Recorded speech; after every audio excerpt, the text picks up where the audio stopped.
Hello दोस्तों, स्वागत है आप सब लोगों का हमारे यूट्यूब चैनल फटाफट पढ़ाई में। दोस्तों, आज इस वीडियो में हम लोग एनिमल टिश्यू वाले चैप्टर के प्रीवियस ईयर क्वेश्चन करेंगे। देखा जाए तो ये जो है चैप्टर बहुत ईजी है। अगर आप लोगों को इस चैप्टर में टिश्यू, उनके फंक्शन और वो कहाँ पाए जाते हैं, इतनी बात पता है तो आप बहुत ही आसानी से क्वेश्चन कर पाओगे। यहाँ से जो क्वेश्चन आते हैं वो सीधे अप्रोच के आते हैं। क्वेश्चन है, अगर आपको याद है तो डायरेक्ट आप आंसर लगा सकते हो। तो देखो, पहला क्वेश्चन अपना नीट 2019 का क्वेश्चन क्या है। पक्षमाभधारी यानी सिलिएटेड उपकला कोशिका एपिथेलियम सेल कणों अथवा श्लेष्मा को एक विशेष दिशा में संचालित करने के लिए जरूरी होती है। मानव में ये कोशिका उपस्थित होती है। तो एक तो श्वसन मार्ग में जो ब्रोंकाई है वहाँ पर, और एक फेलोपियन ट्यूब में। फेलोपियन ट्यूब में क्या करती है, अंडे को एक दिशा में परिवहन के लिए मदद करती है, और श्वसनिकाओं में म्यूकस को एक डायरेक्शन, एक दिशा में फ्लो करवाती है। तो ऐसा ऑप्शन देख लो। पहला देखो, श्वसनिका और डिंबवाहिनी, तो पहला ही अपना करेक्ट है। सिलिएटेड कोल्यूमनर एपिथेलियम, पक्षमाभी स्तंभाकार उपकला कोशिका जो है वो कहाँ पाई जाती है, फिर से बता देता हूँ, याद रखना है। श्वसनिका और डिंबवाहिनी, ब्रोंकाई और फेलोपियन ट्यूब में। ए ऑप्शन अपना करेक्ट होगा। अगला क्वेश्चन देखो, कॉकरोच का क्वेश्चन है, नीट 2019 में आया हुआ। तिल चट्टा यानी कॉकरोच के आहार नाल में मुख से आरंभ कर अंगों के उचित क्रम का चयन करना है। तो देखो, तिल चट्टे में जो आहार नाल है वो शुरुआत की बात करूँ तो ध्यान रखना, पूरा सीक्वेंस बता देता हूँ, वो हम लोग यहाँ पर चुन लेंगे। सबसे पहले ग्रेसनी आगे चलकर खुलती है ग्रेसिका में, ग्रेसिका आगे सशस्त्र में, सशस्त्र पेशनी इलियम में, इलियम कोलन में, और कोलन रेक्टम में खुलती है। तो इस तरह का ऑप्शन देख लो। पहला देखो अपना ग्रेसनी ग्रेसिका में सही है, ग्रेसिका इलियम में सही है या गलत? गलत है। क्यों? क्योंकि इलियम से पहले सशस्त्र, फिर पेशनी, फिर कोलन, फिर रेक्टम। बी देखो, ग्रेसनी ग्रेसिका से सशस्त्र, सशस्त्र से पेशनी से इलियम, इलियम से कोलन, कोलन से रेक्टम। बिल्कुल बी जो है वो बिल्कुल सीक्वेंस करेक्ट है, तो बी अपना करेक्ट आंसर होगा। नेक्स्ट क्वेश्चन देखो, नीट 2018 का है, क्वेश्चन नंबर 3। निम्नलिखित में से कौन से लक्षण नर कॉकरोच की पहचान मादा कॉकरोच से करते हैं? तो देखो, सिंपल लैंग्वेज में बात करूं, नर और मादा कॉकरोच को पहचानना है, कौन सा नर है कौन सा मादा है। उसके लिए हम लोग क्या कर सकते हैं, तो मैं कह सकता हूं कि पुच्छ सूख जो है, जिसे हम लोग एनल स्टाइल कहते हैं, उसकी उपस्थिति और अनुपस्थिति से हम लोग पहचान सकते हैं कि कौन नर है कौन मादा है। क्यों? क्योंकि नर तिलचट्टे या नर कॉकरोच के अंतर्गत एक जोड़ी छोटे धागे नुमा गुदासूक एनल स्टाइल पाए जाते हैं उसमें, जबकि मादा में एनल स्टाइल या फिर गुदासूक नहीं पाए जाते हैं। ठीक है, तो इस हिसाब से गुदासूक अपना कौन सा ऑप्शन है? बी। गुदासूक की उपस्थिति और अनुपस्थिति के आधार पर हम लोग नर और मादा कॉकरोच में डिफरेंस कर सकते हैं, उन्हें अलग कर सकते हैं। तो बी अपना करेक्ट होगा। ठीक है, इसके अलावा थोड़ी सी बात और ध्यान रख लेना कि नर तिलचट्टे में जो है उदर के 9वें खंड के पीछे जो है एनल स्टाइल होते हैं। कौन से? उदर के 9वें खंड के पीछे। क्लियर है? अगले क्वेश्चन पर चले। इस चैप्टर में आप लोगों को पता होगा एनिमल टिश्यू, इसके अलावा कॉकरोच, मेंढक और अर्थवर्म से क्वेश्चन आते हैं, लेकिन ज़्यादातर कॉकरोच से पूछे जाते हैं। मेंढक और अर्थवर्म से कम क्वेश्चन पूछे जाते हैं। तो मेन फोकस कॉकरोच और एनिमल टिश्यू पर रखना है इस चैप्टर में हम लोगों को। इसके बाद अगला क्वेश्चन देखो, नीट 2017 में आया हुआ है। मेंढक का हृदय शरीर से बाहर निकालने के पश्चात कुछ समय तक धड़कता रहता है। तो इसके क्या कारण है? पहला कारण तो ये है कि मेंढक का जो हृदय है वो पेशीजनित होता है, और दूसरा ऑटोरिथमिक होता है, स्व उत्तेजनशील होता है। ठीक है, इसी कारण शरीर से बाहर निकालने के बाद भी ये कुछ समय तक धड़कता रहता है। इसी तरह मैं मानव के हृदय की बात करूँ तो वो भी पेशीजनित होता है और स्व उत्तेजनशील होता है। ठीक है, तो हम लोगों को यहाँ पर तो मेंढक की बात करनी है। तो पहला ऑप्शन देखो, मेंढक असमतापी होते हैं।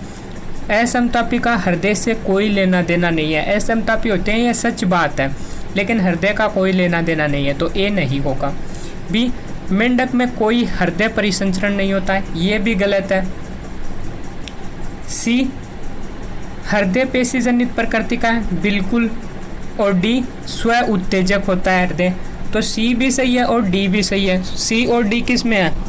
डी ऑप्शन में, तो डी अपना करेक्ट होगा। क्लियर है? अगला क्वेश्चन देखो इसके बाद, नीट सेकंड 2016 क्वेश्चन नंबर 6, नर तिलचट्टे। फिर से देखो कॉकरोच का क्वेश्चन है। नर तिलचट्टे में शुक्राणु जनन तंत्र के किस भाग में भंडारित होते हैं? तो बहुत ही अच्छा क्वेश्चन है, याद रखना है कि नर तिलचट्टे या कॉकरोच में शुक्राणु जो है वो शुक्राशय के अंदर भंडारित होते हैं, स्टोर होते हैं। देखो बात करूँ शुक्राशय, तो शुक्राशय में ध्यान रखना हजारों की संख्या में छोटे कोष होते हैं। और मैं बात करूँ शुक्राशय कहाँ पाया जाता है तिलचट्टे में, तो शुक्राशय जो है वो संकलित वाहिका के अग्रभाग के अधर सतह पर शुक्राशय उपस्थित होता है, जिसके अंदर शुक्राणु उपस्थित रहते हैं। क्लियर है? सी ऑप्शन इसका करेक्ट होगा। अगला क्वेश्चन देखें। अगला क्वेश्चन फिर से नीट सेकंड 2016 का है। क्वेश्चन नंबर 7 देखो, चिकनी पेशी होती है। तो चलो हम लोग चिकनी पेशी की बात करते हैं। चिकनी पेशी के बारे में एनसीईआरटी कहती है कि चिकनी पेशी तर्कुरूपी होती है। तर्कुरूपी एक केंद्र की होती है और ऐसे अंगों में पाई जाती है जो कि अनैच्छिक होते हैं, हमारी इच्छा से कार्य नहीं करते हैं, जैसे कि विसरल अंगों में। ठीक है, तो ऐसे ऑप्शन देख लो। पहला है अनैच्छिक, बिल्कुल चिकनी पेशी अनैच्छिक होती है। बेलनाकार नहीं, बेलनाकार तो कंकाली पेशी होती है, ना कि चिकनी, तो ए अपना नहीं होगा। बी ऐच्छिक गलत है, चिकनी पेशी अनैच्छिक होती है, हमारी इच्छा से कार्य नहीं करती है। और ऐच्छिक का मतलब होती है जो हमारी इच्छा से काम करती है, जैसे कि कंकाली पेशी, तो बी भी नहीं होगा। सी देखो, अनैच्छिक बिल्कुल, तर्कुरूपी बिल्कुल, और अरेखित बिल्कुल, इनमें रेखाएं नहीं पाई जाती। इसके अलावा कंकाली पेशी में रेखा पाई जाती है। ठीक है, तो सी ऑप्शन अपना करेक्ट होगा। अनैच्छिक तर्कुरूपी अरेखित चिकनी पेशी होती है, तो सी अपना करेक्ट आंसर है। इसके बाद अगला क्वेश्चन देखो, नीट फर्स्ट 2016 का क्वेश्चन है। कौन सा ऊतक अपनी स्थिति से सही मैच करता है, यानी सही मिलान को चुनना है। पहला देखो ए, परिवर्ती ऊतक, या इसे हम लोग ट्रांजिशनल एपिथेलियम, या इसे ही हम लोग यूरोथीलियम भी कहते हैं। कहाँ पाया जाता है? मैं कह सकता हूँ यूरोथीलियम या ट्रांजिशनल या परिवर्तित ऊतक जो है वो मूत्राशय यूरिनरी ब्लैडर में पाया जाता है। और इसमें आप लोगों को पता होगा खिंचाव या स्ट्रेच या फैलने का गुण पाया जाता है। और एक और इम्पोर्टेंट बात बताऊं कि ट्रांजिशनल एपिथेलियम या यूरोथीलियम में बेसमेंट मेम्ब्रेन नहीं पाई जाती है। एक पॉइंट बहुत इंपॉर्टेंट है ट्रांजिशनल एपिथेलियम या परिवर्ती उपकला के लिए, क्योंकि बहुत बार एग्जाम में पूछा जाता है। क्या कहा? परिवर्ती या ट्रांजिशनल या यूरोथीलियम कहाँ पाया जाता है? मूत्राशय में। फैलाव की क्षमता इसमें होती है। उससे भी सबसे ज़्यादा इम्पोर्टेंट क्या है? बेसमेंट मेम्ब्रेन आधारी झिल्ली परिवर्ती या ट्रांजिशनल एपिथेलियम में नहीं पाई जाती है। तो देखो इसमें हम लोगों को दे रखा है नासिकाग्र स्थिति दे रखी है। सही है या गलत? गलत है मैं कह सकता हूँ। क्यों? अभी बात की कहाँ पाया जाता है? मूत्राशय में। बी देखो, घनाकार उपकला क्यूबॉइडल एपिथेलियम, आमाशय स्तर। सही है या गलत? मैं कह सकता हूँ गलत है, क्योंकि आमाशय के स्तर में स्तंभाकार उपकला पाई जाती है, कोल्यूमनर एपिथेलियम पाया जाता है। एग्जाम्पल के लिए गोबलेट सेल ले लो, ग्रंथिल स्तंभाकार उपकला है। ठीक है, तो बी भी अपना गलत है, सही मिलान नहीं है।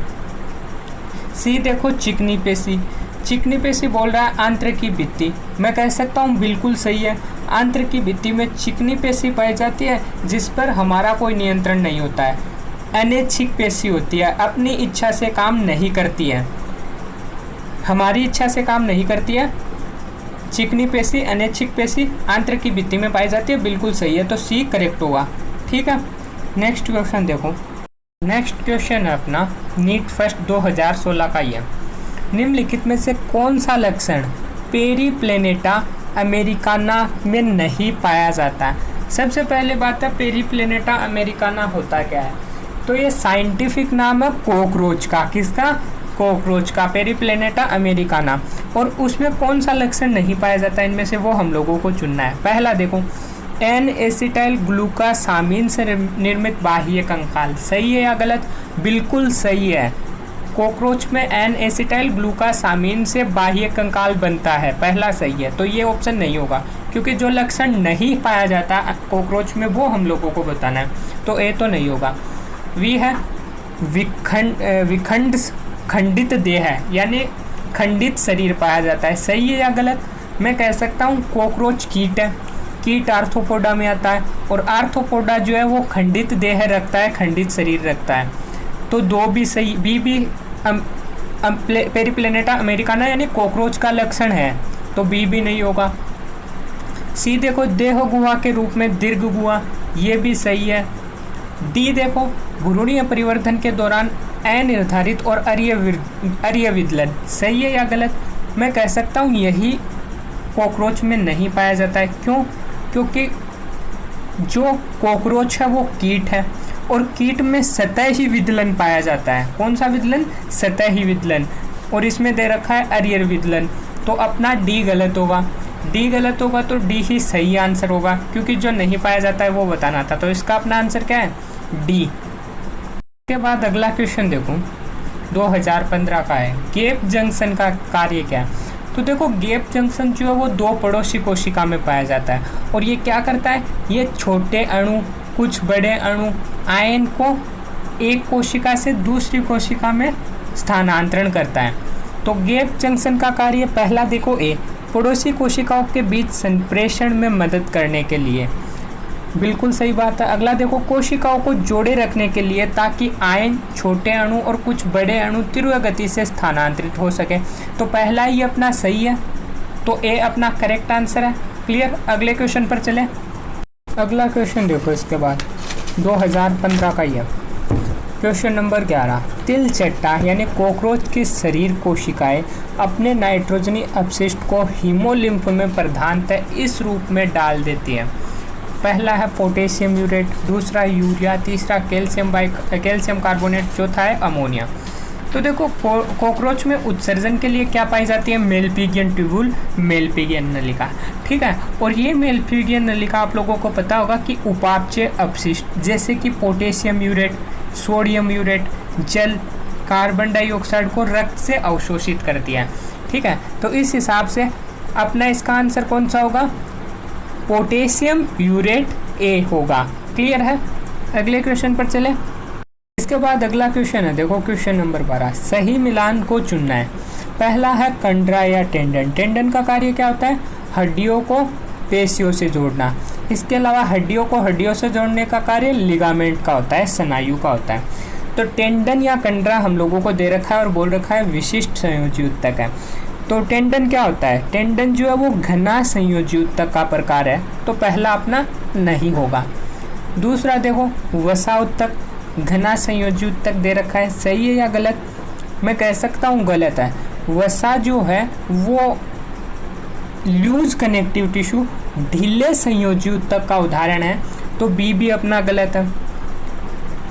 सी दे रखा है वायवीय ऊतक, एरियोलर टिश्यू, और एरियोलर टिश्यू मैं कह सकता हूँ ये जो है वो लूज कनेक्टिव टिश्यू, ढीला संयोजी ऊतक, जिसे हम लोग शिथिल संयोजी ऊतक भी कहते हैं, उसका टाइप है।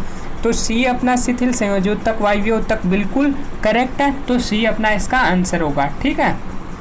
इसके बाद अगला क्वेश्चन देखो, नीट 2013 का क्वेश्चन है, फिर से कॉकरोच के ऊपर है। तो आप लोग यहाँ इस चैप्टर में देख रहे होंगे कॉकरोच के क्वेश्चन बहुत पूछे जाते हैं, और ज़्यादा टिपिकल क्वेश्चन इस चैप्टर से नहीं पूछे जाते हैं, इजी क्वेश्चन आते हैं। देखो अगला 13 नंबर क्वेश्चन, तिलचट्टा यानी कॉकरोच के निम्फ के अंतिम निर्मोचन के पश्चात कौन से बाहरी परिवर्तन दिखाई देने लगते हैं?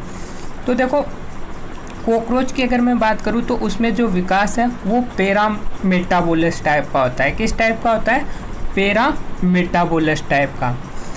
और इसमें क्या होता है? इसमें निम्फ वयस्क अवस्था में आने से पहले 6 से 7 बार तक निर्मोचन करता है, और उसके बाद वयस्क कॉकरोच में जो है अग्रपंख और पश्चपंख का विकास हो जाता है। तो निम्फ निर्मोचन के पश्चात कौन से बाहरी परिवर्तन दिखाई देते हैं? अग्र और पश्चपंख दोनों बन जाते हैं। तो ऐसा ऑप्शन कौन सा है अपना सी। देखो अग्र पंख और पश्च पंख दोनों बन जाते हैं, तो सी अपना करेक्ट आंसर है। क्लियर है। इसी तरह के क्वेश्चन एग्जाम में पूछे जाते हैं। इजी है, डाटाबेस क्वेश्चन है, डायरेक्ट है, अगर पता है तो सीधा क्वेश्चन सीधा आंसर, इतना ही काम है इनमें। नेक्स्ट क्वेश्चन देखो इसके बाद, मानव के रक्ताणु की तुलना में मेंढक के रक्ताणु, यानी कि मानव आरबीसी और मेंढक आरबीसी में क्या फ़र्क है। तो मैं कह सकता हूँ कि मानव के आरबीसी में हीमोग्लोबिन पाया जाता है, लेकिन केंद्रक और बाकी के कोशिका अंगक जो है वो अनुपस्थित होते हैं, नहीं पाए जाते हैं। जबकि मेंढक की बात करूँ तो मेंढक में हीमोग्लोबिन भी पाया जाता है, साथ में केंद्रक भी पाया जाता है। ठीक है, तो यहीं से इसका आंसर हो जाएगा कि मानव के रक्ताणु की तुलना में मेंढक के रक्ताणु केंद्रक और हीमोग्लोबिन युक्त होते हैं। पहला ऑप्शन देखो, बिना केंद्रक हीमोग्लोबिन युक्त, गलत है क्योंकि केंद्रक भी पाया जाता है। बी ऑप्शन देखो, केंद्रक युक्त तथा हीमोग्लोबिन युक्त होते हैं मेंढक के रक्ताणु, बिल्कुल सही बात है। मेंढक के आरबीसी में हीमोग्लोबिन और केंद्रक दोनों पाए जाते हैं, तो बी अपना करेक्ट होगा। नेक्स्ट क्वेश्चन है इसके बाद, देखो सिंपल सा क्वेश्चन है, एक डायग्राम दे रखा है हम लोगों को और उसमें कुछ ABCD दिखा रखा है, उनको हम लोगों को पहचानना है। तो देखो सबसे पहले ए भाग क्या है। ए भाग जो है वो मैक्रोफेज है, मैक्रोफेज यानी वृहद बक्षकाणु, तो ए मैक्रोफेज है। कौन सा है ऑप्शन ए में मैक्रोफेज दे रखा है। बी में मास्ट सेल, तो बी गलत होगा, बी ऑप्शन नहीं होगा। सी वृहद बक्षकाणु है, हो सकता है। डी मास्ट सेल, डी भी नहीं होगा, तो आंसर होगा ए और सी में से। बी देखो, बी है फाइब्रोब्लास्ट, जिसे हम लोग तंतु कोरक कहते हैं, जो कि फाइबर का सीक्रेशन करेंगे, तंतुओं का स्त्रावण करेगा।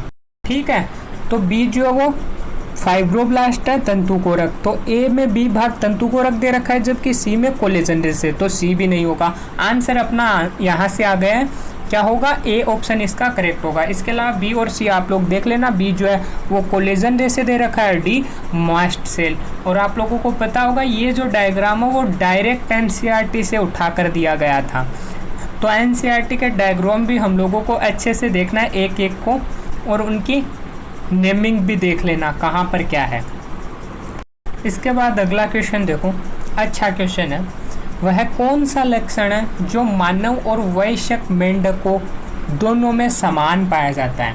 तो ऐसा लक्षण जो मानव और मेंढक दोनों में समान है। पहला देखो, 4 कक्षीय हृदय, सही है या गलत। मैं कह सकता हूँ गलत, क्योंकि 4 कक्षीय हृदय मानव में पाया जाता है, लेकिन मेंढक में 3 कक्षीय हृदय पाया जाता है, तो ए नहीं होगा। बी आंतरिक निषेचन, गलत है, क्यों, क्योंकि मानव में आंतरिक निषेचन पाया जाता है, लेकिन मेंढक में बाह्य निषेचन पाया जाता है, तो बी भी गलत है। सी केंद्रकित लाल रक्त कणिका, यानी आरबीसी में केंद्रक पाया जाता है, तो ये भी गलत है, क्योंकि मेंढक की आरबीसी में पाया जाता है, लेकिन मानव की आरबीसी केंद्रक रहित होती है, उसमें केंद्रक नहीं पाया जाता है, तो सी भी नहीं होगा। डी देखो, यूरिया उत्सर्जी विधि का उत्सर्जन, बिल्कुल सही बात है। मानव और वयस्क मेंढक जो है वो दोनों यूरियोटेलिक होते हैं, यूरियोटेलिक मतलब यूरिया का उत्सर्जन करने वाले होते हैं, तो डी अपना करेक्ट होगा। यूरिया का उत्सर्जन करना मानव और मेंढक में समान लक्षण है। नेक्स्ट क्वेश्चन देखो, नीट 2021 का क्वेश्चन है। कोशिका संधियों को पहचानिए जो पदार्थों को ऊतकों से बाहर निकलने नहीं देती है। तो देखो, पहला कोशिका संधि है जो पदार्थ को ऊतक से बाहर निकलने नहीं देती है, इसे हम लोग दृढ़ संधि कहते हैं। बिल्कुल दृढ़ता पूर्वक पकड़े रहती है, पदार्थों को बाहर नहीं निकलने देती है, तो दृढ़ संधि होगा। तो पहले का अपने को आंसर मिल गया है, पदार्थों को ऊतकों से बाहर नहीं निकलने देती है, दृढ़ संधि है। दूसरा देखो, एवं आयनों एवं अणुओं के तुरंत स्थानांतरण में पड़ोसी कोशिका के मध्य संचरण स्थापित करती है। आयनों और अणुओं के तुरंत स्थानांतरण में पड़ोसी कोशिका के मध्य संचरण स्थापित करने का कार्य अंतराली संधि का है। तो क्रम से ये संधि पहचाननी हम लोगों को, जो पदार्थों को बाहर नहीं निकलने देती है और तुरंत स्थानांतरण के लिए पड़ोसी कोशिका के मध्य संचरण स्थापित करती है। तो ये जो मैं कह सकता हूँ क्रम से दृढ़ संधि और अंतराली संधि है, और ऐसा ऑप्शन कौन सा है, सी, तो सी अपना करेक्ट होगा। ठीक है, इसके बाद अगला क्वेश्चन है अपना, फिर से नीट 2021 में आया हुआ। निम्न कथनों में से कौन चिकनी पेशी की प्रवृत्ति को अनुचित रूप से दर्शाता है। पहला है देखो, ये पेशियाँ रक्त वाहिका की भित्ति में उपस्थित होती है। सही है या गलत? सही है। दूसरा, पेशियों में धारियाँ नहीं पाई जाती है। बिल्कुल सही बात है, चिकनी पेशियों में धारियाँ नहीं पाई जाती है, ये तर्करूपी होती है और इनमें एक केंद्रक होता है। सी है, अनैच्छिक पेशियाँ यानी हमारी इच्छा से कार्य नहीं करती है, ये बात भी बिल्कुल सही है। डी है, कोशिकाओं के मध्य संचरण अंतर्विष्ट डिस्क द्वारा होता है। सही है या गलत? गलत है। अंतर्विष्ट डिस्क किस में पाई जाती है? हृदय पेशियों में पाई जाती है, चिकनी पेशियों में नहीं पाई जाती है। तो डी अपना गलत होगा, अनुचित है। तो इसका अपना आंसर भी डी ही करेक्ट होगा, क्योंकि हम लोगों से अनुचित पूछा था। इसके बाद अगला क्वेश्चन देखो, फिर से नीट 2021 में पूछा हुआ है। केचुए में परोमुख से संबंधित कथनों में दिए गए हैं और इनमें से हम लोगों को उचित उत्तर का चयन करना है, यानी कौन से सही है वो बताना है। पहला देखो, यह मुख को ढकने का कार्य करता है, यानी परोमुख जो है वो मुख को ढकने का कार्य करता है। बिल्कुल सही बात है, ए सही है। बी देखो, यह फान मृदा दरारों को खोलने में मदद करता है जिसमें यह रेंग सकता है। तो बी भी सही है। परोमुख का पहला कार्य भी सही है और बी भी कार्य सही है। तीसरा है, परोमुख एक संवेदी संरचना है, ये भी सही बात है, तो सी भी सही है। इसके बाद डी देखो, शरीर का प्रथम खंड है, ये बात गलत है, ये कोई शरीर का प्रथम खंड नहीं है। तो ए बी सी सही है और डी गलत है। इस ऑप्शन देखो कौन सा है, पहला में बी और सी सही है, ए नहीं है तो पहला नहीं होगा। बी देखो, ए बी सी सही है, तो इसका बी अपना आंसर करेक्ट होगा। और आज का अपना लास्ट क्वेश्चन है देखो, नीट 2020 में आया हुआ कॉकरोच का क्वेश्चन है। यदि तिलचट्टे या कॉकरोच का सिर हटा दिया जाए तो भी कुछ दिनों तक कॉकरोच जीवित रह सकता है, क्योंकि पहला है, तिलचट्टे में तंत्रिका तंत्र नहीं होता। सही है या गलत? गलत है। क्यों? क्योंकि कॉकरोच में तंत्रिका तंत्र होता है। भी देखो, सिर में तंत्रिका तंत्र का केवल छोटा भाग होता है, बिल्कुल, जबकि शेष भाग शरीर के अधर भाग में स्थित होता है। बिल्कुल सही बात है। इसी कारण जो है इसका या कॉकरोच का सिर हटाने के बाद भी वह कुछ दिनों तक जीवित रहता है। तो बी अपना बिल्कुल करेक्ट आंसर है। ठीक है, तो इसी के साथ आज का अपना ये वीडियो भी कंप्लीट हुआ। और अगर आप लोगों को हमारा वीडियो पसंद आया तो इसे लाइक करो, अपने दोस्तों तक शेयर करो और हमारे यूट्यूब चैनल को सब्सक्राइब करो।